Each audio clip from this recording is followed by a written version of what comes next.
Today we go over one of the most unforgiving yet most enjoyable weapons to use in this game. Before we get into it, shout out to these guys that left some comments on some of my previous videos. Also make sure you're subscribed because my goal is to get to 10,000 subscribers before the end of the year, so make sure you're subscribed to the channel. And now without further ado, let's get right into it. The hammer is one of those guns that you're going to unlock from the Korlev faction, and if we go over to the shop, you'll see that this weapon is the fourth weapon that you unlock. It is after the KBR long shot. It is an exotic rarity, so you're only going to unlock it later on in the levels. This gun comes in at 73,000 Kmarks, which honestly is not that bad when you compare it to other weapons like the KBR. Even though the KBR and the hammer are two completely different weapons, and the hammer you really have to be super precise with it, 73k is a really good price for this gun. The base damage on this gun is 28. It has a 6 magazine size, but that can be expanded upon. Even though it is a revolver round, it somehow can find more bullets in its mag, and the penetration on this weapon is 29. One of the big things for this weapon is hitting headshots because the crit multiplier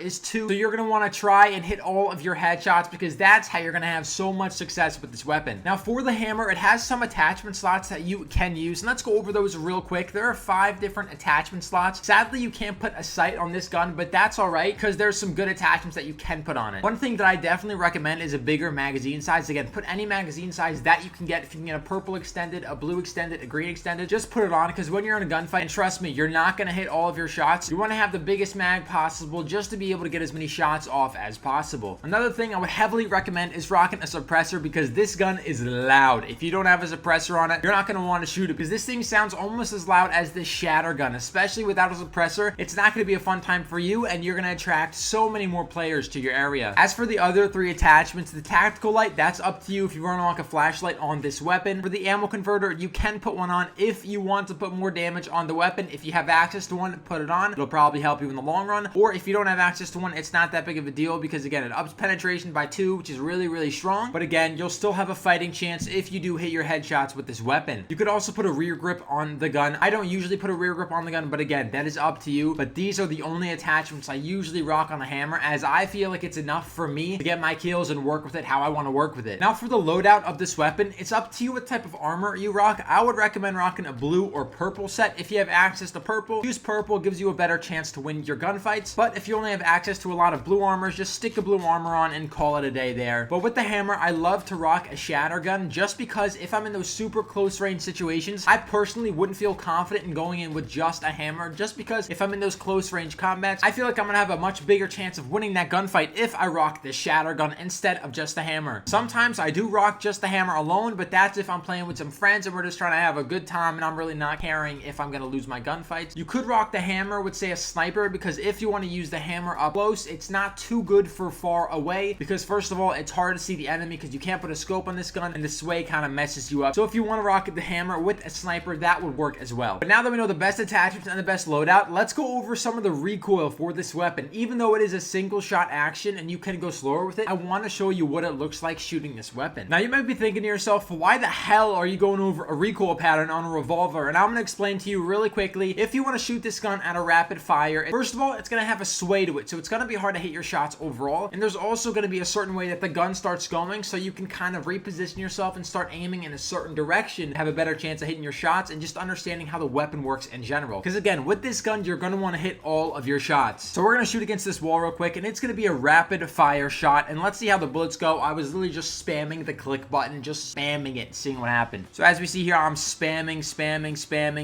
and sometimes there's some slight pauses, but we'll see a repetitive pattern in this. Right here, when there was a little pause, we had a little bit of a reset moment. If you do take a gap between your shots, you'll see that your shots will line up a lot closer than if you don't take a gap. But for the first spread, it did go up and to the right, and the theme that we're going to see with this weapon is a lot of patterns to the right, because again, this gun likes to pull to the right. So when you're shooting, you're going to want to pull down to your left. It is a revolver, so you can take your time with your shots, reset the recoil just like we did in this middle shot. We took a little more time and the shots hit right next to each other. It's all up to you. If you're rapid firing it, drag it a little bit to the left. But I'm going to show you another quick example, and it's going to really show you how much this gun does pull to the right. So right here, let's see it again. Again, the recoil pattern is always going to be completely different with this weapon just because it is a single shot and the bullets aren't going to be timed out perfectly. And it is up to you how quickly you shoot these bullets. But if you're trying to spam the weapon, you're going to see that it's going to somehow go in an upwards to the right. So if we look, it goes up to the right a little bit, then it does curve a little bit to the left at the end. But that's just because I was trying to compensate for some of the up top to the right recoil. But again, this weapon is really good. If you kind of take your time with it and slow down your shots, just because you can kind of realign where you're shooting and make sure you hit your shots. Because with this weapon, if you don't hit your shots, it's going to be extremely punishing to you, because if the other enemy has an advocate or a shatter gun and they'd start pushing towards you, it might be over for you, because again, you have to hit your shots quickly with this gun to use it to its biggest effect. But I wanted to show you that recoil pattern real quick, just so you know where this gun likes to go. Again, try to compensate as much as you can, take your time with your shot, and understand how to shoot this weapon. Again, practice shooting the gun as you go, shoot some mobs, shoot some creatures, shoot your teammates. I'm kidding. But now let's get in and see how this gun does against the creatures of Fortuna 3. So Striders are always going to be one of those creatures that usually get one shot by almost anything in the game, especially if it's a harder hitting weapon like a shotgun or again a revolver, a sniper, something like that. But we'll see here that I usually, if I hit their head and don't miss and suck, I can one shot him. Right there I missed his head, and the second guy I didn't miss his head and I completely one shot him. So again, for Striders, the gun is obviously good if you hit their head, and if you don't hit their head, they're going to be about dead if you hit their body. Now for Rattlers, it's a completely different story. Here I'm a little bit farther. I took my time with my shots, still managed to miss one, and I hit him and killed him in 3 bullets. You can kill him in 2 bullets if you hit 2 headshots and you're a little bit closer range. These guys are teleporting all over the place these days. I don't know what's going on, but you can 2-shot him if you're a little closer and hit him in the head. Again, it's all up to range.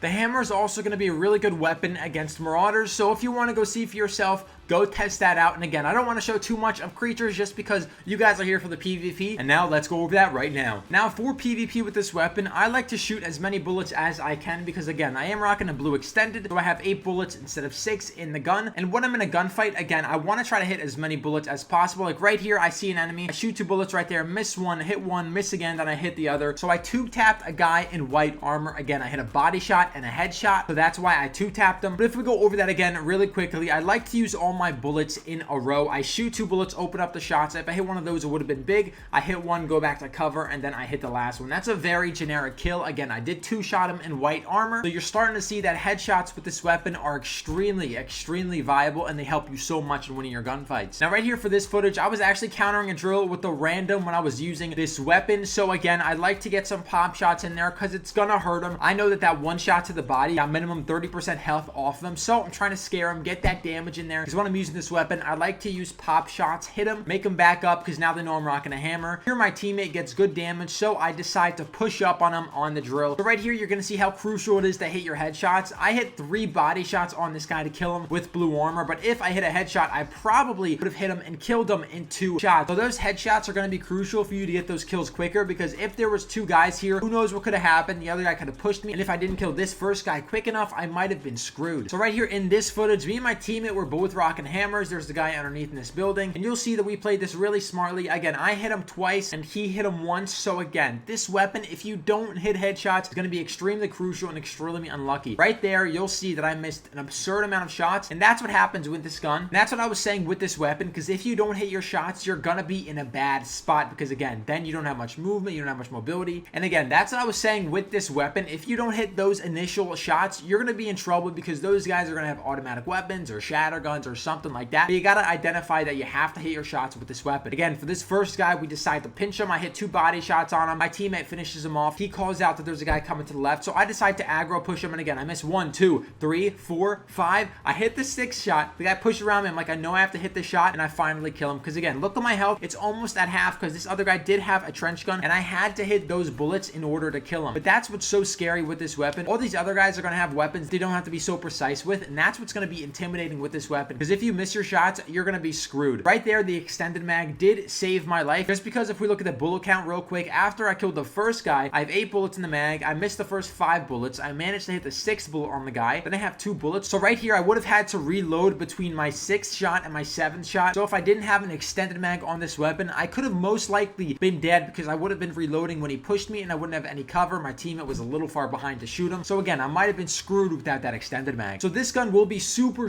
good if you make the best out of it. Again, if you're cracked at the game and you're one of those guys that doesn't miss a shot, like some people like Tickle Me Pink, he's absolutely nasty with this gun. Zune is absolutely nasty with this gun as well. All those big streamers are just gross with this gun, because again, they hit their headshots. That's going to be one of the most crucial parts with this weapon. But that's going to be it for today's video. Hopefully you enjoyed, and I'll see you in the next one. Adios.